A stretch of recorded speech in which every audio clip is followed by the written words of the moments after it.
Welcome to Conquering Your Clownfish, a podcast dedicated to transforming disabilities into special abilities. I'm your host, Brady Murray.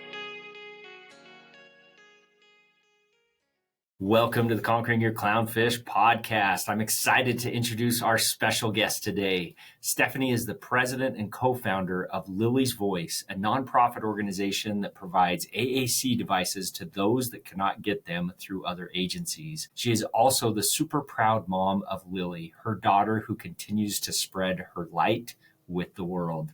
Stefanie, welcome to the show. Thank you so much for having me. I'm excited to be here. I'm super excited to have you here. So I have to note the Star Wars stuff in the background. I like Star Wars as well. That's pretty dang cool. You have to tell us about that. Well, I moved my office into my husband's man cave about 6 months ago, and the man cave is entirely Star Wars themed with working lightsabers on the wall and Wow. Han Solo on the rug. I mean, you can't see the whole thing, but it's definitely best for all Star Wars fans in here. I think this is awesome. I'm actually getting the Star Wars or the Han Solo rug right now in the corner of the screen. So this is fun. We're kindred spirits that way. Stefanie, great journey, great story that you're going to be able to share with us. Would love to learn about you and about your family. Let's begin from the beginning. Share with us what you could about your family.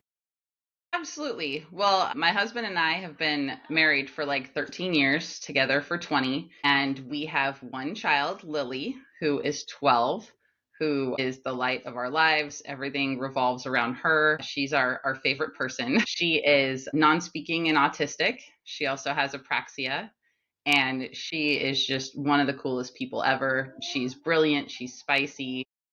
She's loving. She's wonderful. When she was shortly after birth, we kind of realized that she wasn't necessarily acting like other babies that I had been around. For my husband, he hadn't really been around a lot of other babies. But shortly after birth, we kind of realized things were a little bit different. And we started talking to her pediatrician when she was like 7 months old about different things that we were noticing. And we started testing for first hearing when she was around 8 months old. And then we did like a brainstem scan when she was 10 months old. And then we finally started autism testing, and she was diagnosed at 14 months. So we've kind of been on the journey for a while of figuring out how we can support her best in life. And it's been eye-opening, and I think that we're all better people for it. We've learned so much, and through it all, we are absolutely obsessed with my kid. Basically, anyone who's ever met us, they can kind of tell that. Pretty incredible. If you could share with us about Lily today. She's something else, and I'm going to just jump ahead because I want to hear about her right now because she's amazing. Thank you. So Lily, like I mentioned, she's 12. She just turned 12 a couple months ago. She's very, very tall for a 12-year-old. So her age catches people off guard. I think she's like 5'6", maybe. She is homeschooled, and so her days are a lot of fun. She does schooling, but she's also very active. And one of her favorite things is ice skating. So she is a Special Olympic skater, figure skater.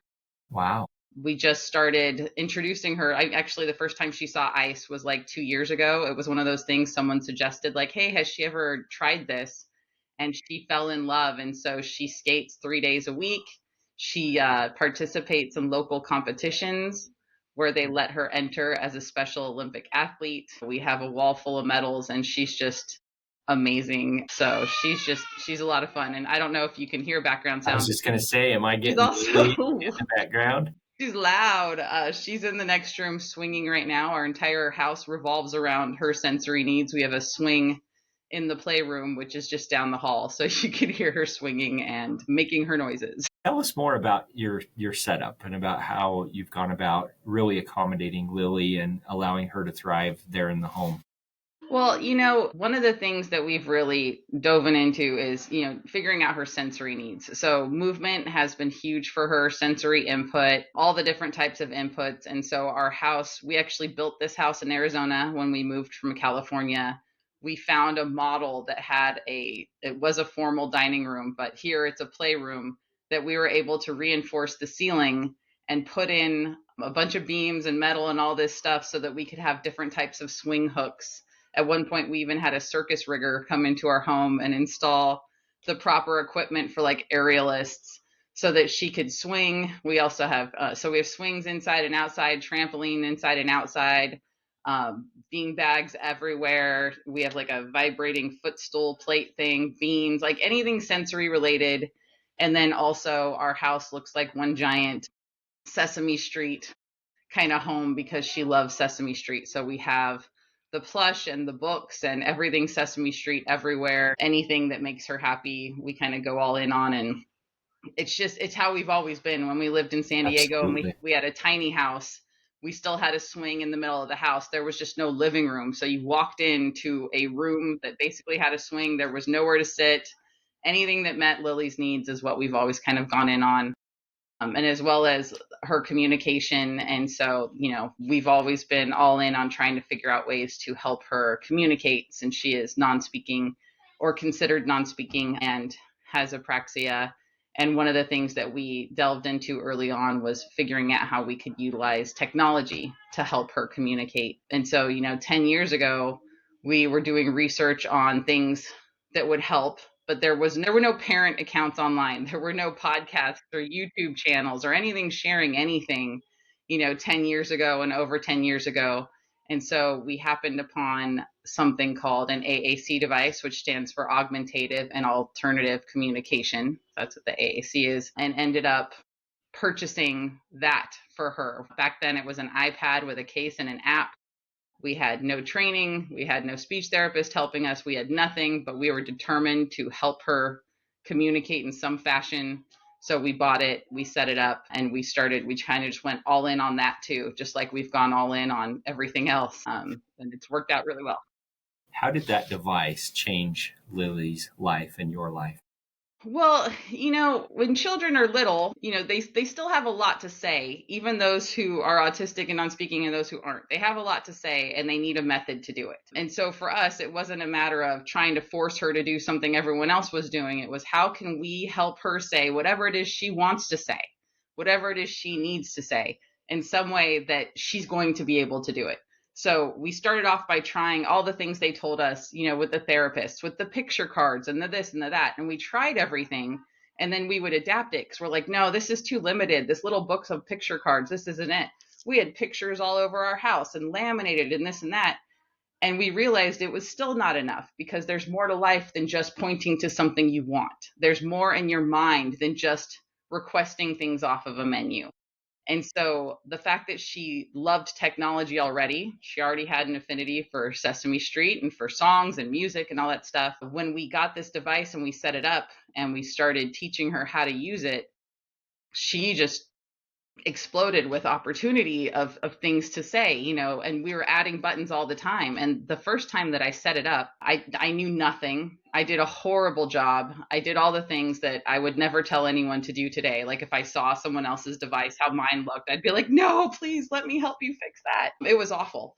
But as we started kind of catching on and learning more, I fixed it. I added more buttons. I added more capabilities that were built into it that I didn't know about. I started taking classes. I started teaching classes. I just kind of became more of an expert, so to speak, in this type of device and this type of communication. And the fact that she's had it for so long, that she's had it since she was 2. She started using it before she turned 3, means that she's always grown up with some method of communication. It might not be everything she has to say, but she's always had options, or we've always tried to work with her to really, really help and support her. And as she's grown with it, I've grown with my understanding, with my expectations, with everything, how I've taught her. And it's been amazing that she's had this for so long and that she is doing so well. And she's grown a lot through the years. And sorry, you can probably hear her screaming again. I love it. It's great. I always credit this device with like what the greatest decision I probably ever made for my daughter was getting one of these things. And I also credit the device with why at around 7.5, she started using vocal speech too. So now she's kind of bilingual. She uses a lot of vocal words, although she's still not conversive. She still doesn't have full vocabulary. She still has apraxia, but she has a lot of vocal words, and she has AAC. So it's like 2 languages to help her communicate how she wants to communicate. This hits home so much for me. And in fact, it's hard not to get emotional listening to this. And timing is meant to be. Our son Cooper, he just turned 13. Coop's been home since 2016 when we adopted him from China. He has Down syndrome. And Down syndrome children, adults, oftentimes maybe are not able to give the clearest speech, but they are able to communicate. And since day one, Cooper has been very communicative, very expressive. We've always known what Cooper wanted, needed, or wanted to communicate, but his words are not super clear. And what we have found more recently is Cooper wants to converse. Like he wants to have a conversation and express himself, and in ways that maybe was different when he was 8 or 9 and I just need a cookie, or like he's really happy to see you and you know it. And literally within the last month, we have been pondering and, in fact, talking with the schools and seeking for a device to be able to give to Cooper and allow him to be able to really begin to express himself. And so, what counsel and advice would you give to a family like mine in this particular situation? I've actually dealt with a lot of families like yours. And so I'll tell you that more methods of communication are never a bad thing. And AAC devices are tailored and customized to each person's needs. And so you'll have options as you're learning. But by having the device, one of the things that we've noticed with a lot of kids is that when they have access to more language and they have the visual of the language, they have the picture, they have the button, they're able to say more. They not only start saying more with the device, but the language that they are saying vocally also enhances too. He might start saying more words with his mouth. They might even become clearer because depending on how someone learns language and processes language, that kind of helps things click. And having access to these devices and not being limited to the few things that he can get out, but actually almost being unlimited by what he's going to have, that's going to open so many doors for him. And it's interesting because I've actually gone to speak at a retreat for moms of children with Down syndrome because AAC devices are less talked about in the Down syndrome community than they are in the autism community. And it's because a lot of children with Down syndrome have vocal speech. It's just not clear. And so parents have been told or have made the assumption like, okay, well, we'll get there. We're doing speech therapy. But having another method of communication won't hurt. It never hurts.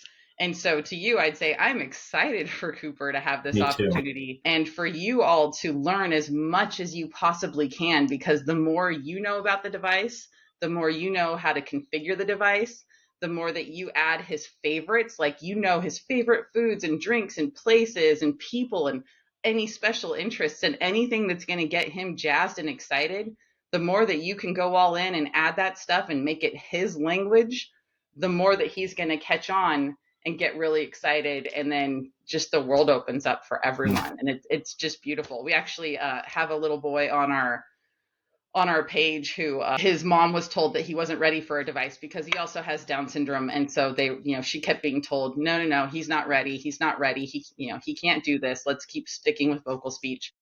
We finally said no. Like she reached out to me. I said, absolutely not. There's never a reason to wait. There's literally no reason to wait. So at, I think, age 7, we got him a device. And within a week, he was bossing his mom around. He was telling jokes. He was doing all sorts of stuff. We had another gentleman with Down syndrome and autism who made a speech at school within like the first couple months of having the device. It was like his 8th grade graduation speech. I mean, he wouldn't have had another way to do that. But he was able to do it. So I just say, now is the time. I'm excited for you. And I can't wait to hear about how it opens up Cooper's world, because these devices are life-changing. And they look a little different for every single person. And we do have to remember that people need to communicate how they want, not necessarily how we want. Yeah. So just because they can make complete sentences and paragraphs doesn't mean we have to require that.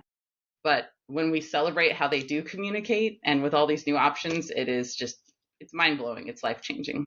Well, timing couldn't be better for you to be a guest on the show, because this is definitely hitting home so strongly. That's a perfect segue into the work that you're doing in addition to raising an amazing daughter. So before we even transition to that, I just want to say how much I have loved seeing your face light up and your just passion for your daughter. All of our guests on Conquering Your Clownfish are such passionate advocates for their children, but you have something extra. You have something special for your daughter, and it shows so well, and it is beautiful and such an amazing example. So thank you for that.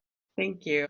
So talk to me about Lily's Voice. How did this start? What is the work? Where do you see this going? Well, I mean, as you're noticing now, AAC devices aren't always easy to come by. Some people can get them through insurance. Some people get them through school. Some people get denied, even though they're begging and pleading. Some people like me have a privileged aspect where they can go buy it themselves, but not everyone can do that. It often comes down to where you live and who you know and all these things. So a lot of people have trouble getting AAC devices, which shouldn't be the case, but that's what it is. And a little over 3 years ago, I was trying to help a mom that I had met online because I have an Instagram page where I've met a lot of moms and tried to help them with AAC devices and learning how to use them and things like that. And I was trying to help her buy one. I was selling t-shirts to raise money to help her buy a device for her child. And when I reached out to my cousin who lives in Idaho and mentioned like, hey, I'm trying to raise money, I'm selling these shirts, and kind of explained, we're trying to help another little girl get an AAC device just like Lily. My cousin was just like, what do you mean you're trying to help them pay for it themselves? Like, why isn't insurance doing it? Why isn't school doing it? Like, she was just enraged at the concept that people would need this help with communication and wouldn't have an easy way to get it. Sure. And so she kind of was like, look, you're already helping people online. Let's make a nonprofit and let's help them pay for it too. And I was like, okay, that sounds great. Let's do it. So it was really my cousin who kind of launched us into this world. And we both have full-time jobs and my daughter's homeschooled. So we're both busy. But we were like, you know what? Let's do it. Let's launch a nonprofit. Let's see who we can help. Maybe if we're lucky, we'll help buy one AAC device a month for a family in need. I'll give the training. It'll be easy peasy. Let's see what we can do. But little did we know that we would be so busy that it's like working a second job. That's right. And in little over 3 years, we have provided 450 devices. Wow. Which equates to one device plus training less than every 3 days. Holy smokes. Yes. Congratulations. Thank you. So I've respectfully referred to Rod's Heroes over the last 12 years as my nights and weekends job. And I think you have a nights and weekends plus job in what you're doing there. And so that is incredible. 450. Talk to us about what that process looks like for families that would have an interest in trying to get one of these devices and possibly engaging with Lily's Voice to help.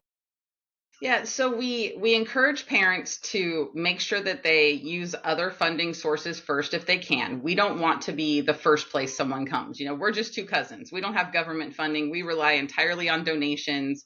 If someone can get it through school, insurance, a speech therapist, a grant, do it. So we do answer that to people when they say, what should we do first? We give them a list. We give them examples. Please try a few of these places first. If they are denied or if they're seriously delayed. Like there's a few people who are approved for a device, but then they're told it'll be like 1 to 2 years before their child gets it. That's not acceptable either. No. So if people are denied or seriously delayed, they can apply at lilysvoice.org. And in the application, we ask a lot of questions. We ask about their communication journey, what their challenges are. We kind of explain how our process works, which is a parent-guided process. So we consult with them to try to help them figure out what they're going to need. But then ultimately, when we end up buying it and we end up doing training with them, they're going to be the ones configuring the device and teaching their children. So they have to be able to invest the time in this before we move forward with all of our parents. So once they apply, we do a consulting call, which sometimes it can take up to a month before that call happens because our schedules are a little crazy. And then after the call, we add them to our list as long as they are legitimate, which sadly, we do have some things that are not legitimate. People are trying to get a free iPad, which is awful, but we're able to weed those people out. But once we have legitimate people, we add them to our wait list.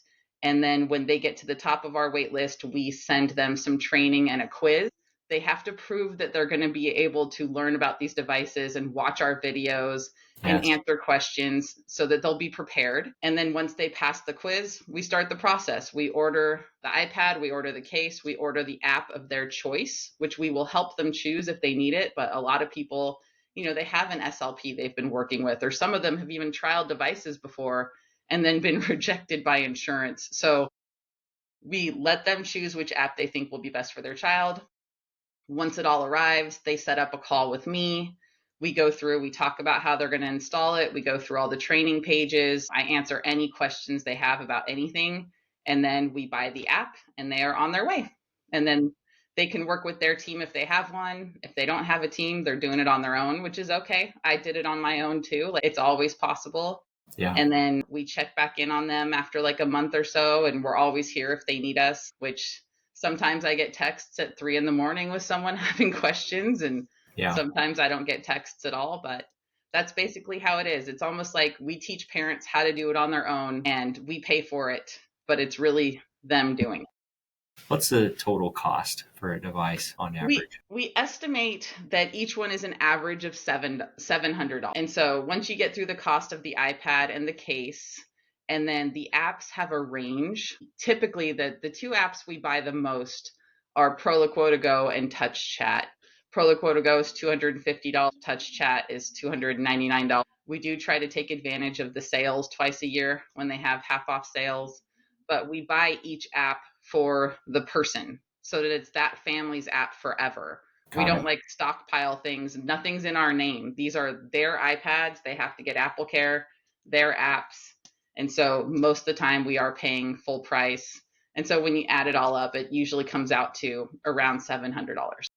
So these families receive this device. Is this, I guess I kind of envisioned this before we started this podcast as like, push the power button and you're ready and here you go. And like, we're ready to go. Or is this more in the like 45,000 piece set Lego, Star Cruiser type of scenario? Tell us what this may look like. Well, I'm going to go with yes and no, because the apps themselves, once the families install them and they set it up with a grid size, which means the number of buttons, there is a default version that is installed. So it's not like people are adding every single button from scratch. The app has a default version, and usually we recommend no less than 60 buttons when you install an app for the first time. The higher, the better, though. The more language, the better. We don't want to limit anyone. But once it's set up with this default, then the families really need to learn how to customize. When you customize the device, that's what makes it the child's. It should have, their skin tone on the icons. It should have the voice, like a little boy's voice or a little girl's voice or an older person's voice. It should have buttons for things that they're going to care about, pictures of their family, a button with their name and who they are. Favorite foods, favorite places. Like my daughter loves Sesame Street. She's had a Sesame Street folder in her device for as long as I can remember, with a picture of every single character and some of the songs at the push of the button. Whatever it is that makes the device theirs, the families need to get those things added, and you'll be adding forever. There's never like an ending point. I always call it a starting point. You want to get to a starting point. There will never be an ending point.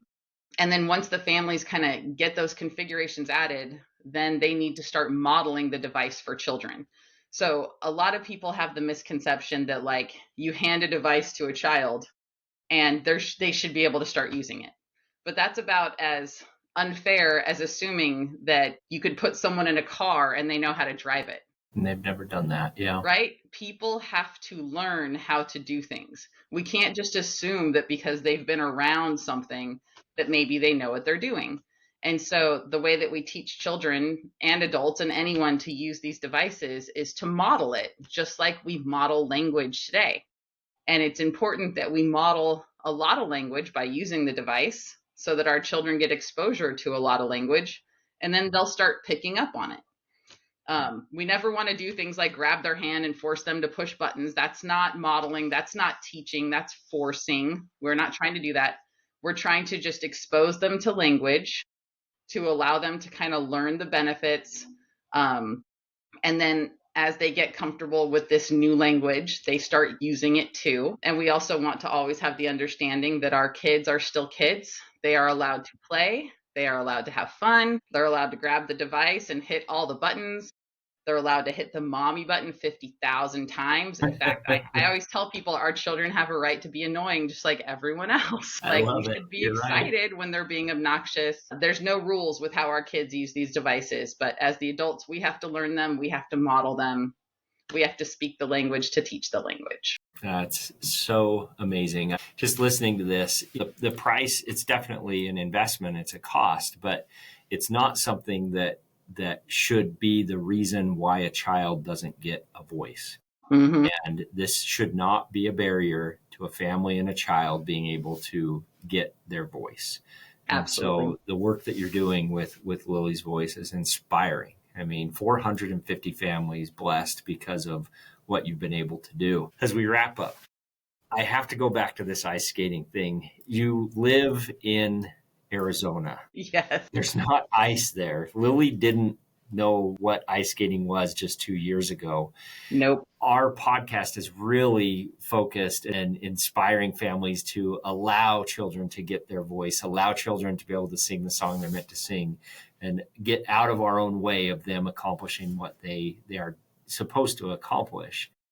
Tell us how in the world she became an ice skater. You know, I have to credit, I had someone who was helping me at the house, a wonderful girl who was helping me with Lily. Like I mentioned, she's homeschooled and I work. I can't do everything on my own. I'm not that person. And it was her idea because she loved ice skating. And she said, has Lily ever been ice skating? And I was like, no, because I haven't taken her because I'm not allowed to ice skate. I've had 2 ACL reconstructions and you can't do sports where your legs go separately when you've had ACL reconstructions. Thank you, college volleyball. And so I kind of said, I'm all for Lily trying anything. Let's go check it out. And Lily wouldn't wear a jacket. She wouldn't wear pants. It was Arizona summer. It was like July 3rd. So she's in this little skirt and a t-shirt at an ice skating rink and in the little rental boots, which I was shocked she put them on, with one of those little red trainer things. And her face just lit up. Wow. The sensory input from probably the sound and the skates and the cold just became magic for her. And so, of course, I was like, well, we're going to have to do this again. And as much as possible to make my kid light up like that. Like, I'm sad I can't do it with her, but I will cheer from the sidelines every day if that's what it takes. Let's figure this out. And I started calling around to see if there were any coaches in the area who would do lessons for her. Because, you know, just skating around with that little plastic thing isn't necessarily the safest. Like, we wanted her to learn how to skate. Right. And we found 2 coaches in the area, one who had many years of experience coaching Special Olympics and said, absolutely, you know, let's figure this out. And another one who was just a nice lady who said, I know nothing about autism or anything, but I'll take her. Let's see how this goes. And so she's had those same 2 coaches now for 2 years. Great. She sees the one who coaches Special Olympics twice a week for half an hour. She sees the other one for half an hour. And so she gets, 90 minutes on the ice every week. And she just loves it. And she's a natural. I think she's only fallen 3 times in 2 years. And that includes in the very beginning. That's amazing.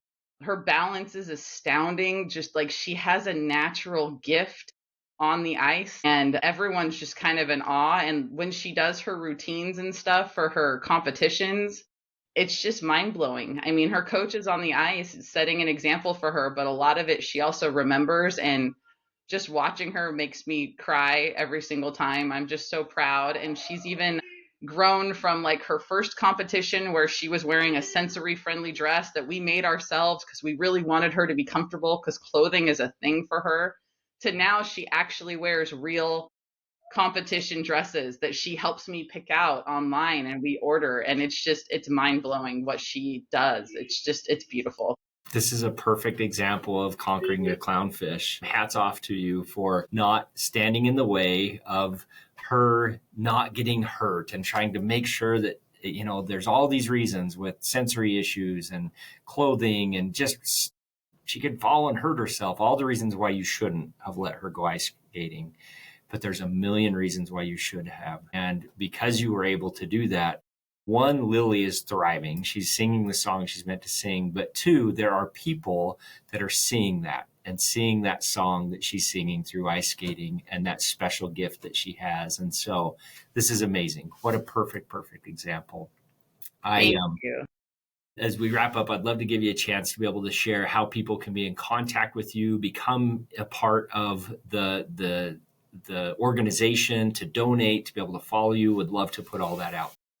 Thank you. Yeah. So we have a website, liliesvoice.org. It's LILLY, liliesvoice.org, where people can go learn more or apply or donate. Please. Because like I said, we rely entirely on donations and we don't really have time to do fundraisers. We're just too busy helping the family. So anyone who's willing to donate anything, we appreciate. I'm also active on Instagram. We have a Lily's Voice Instagram account, and then we also have Lily's account, which is a friend for Lilybug, again with 2 L's. And I know it's a funny name, but I created it when I was raising money for her service dog, and then it just kind of stuck. So it's a friend for Lilybug. Anyone can reach out to me on there on either one of those social media accounts, and I'm happy to chat or help or just say hi. And we love it. So. Perfect. Stefanie, great work. Keep up the amazing work. Thank you for being a guest on the show today. Thank you so much. Thanks for listening to this episode of Conquering Your Clownfish. If you liked what we discussed on the podcast today and want to continue the conversation, please visit us at conqueringyourclownfish.com. And please don't forget to subscribe.